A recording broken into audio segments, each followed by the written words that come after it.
इंसानी तारीख में हमने हमेशा अपना सबसे अंधेरा चेहरा दिखाया है। कदीम जमानों से लेकर आज तक ये वो कहानी है जो हम अक्सर छुपाते हैं। रोमन कॉलोसियम में हजारों लोग एंटरटेनमेंट के लिए मरते थे।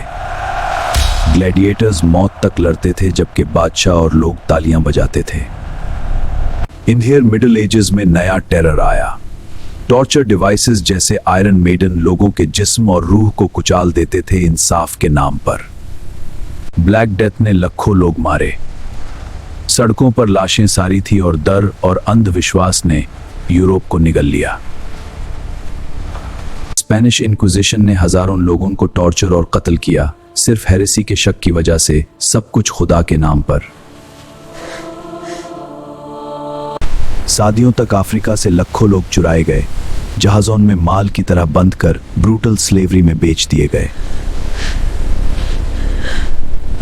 हॉलोकॉस्ट इंसानियत का सबसे बड़ा जुर्म है। 6 मिलियन यहूदी और लाखों लोगों को सिस्टम से कत्ल किया गया।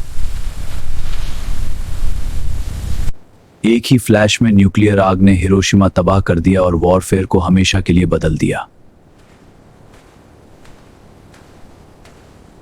हॉलोकॉस्ट इंसानियत का सबसे बड़ा जुर्म है। 6 मिलियन यहूदी और लाखों लोगों को सिस्टम से कत्ल किया गया। पोल पॉट के रेजिम में खमेर रूज ने कैम्बोडिया के किलिंग फील्ड्स में लगभग 2 मिलियन लोगों को कत्ल किया गया। तारीख खून से लिखी गई है। अगर हम इन हॉरर्स को भूल गए तो हम उन्हें दोबारा रिपीट करने के लिए मजबूर हो जाएंगे।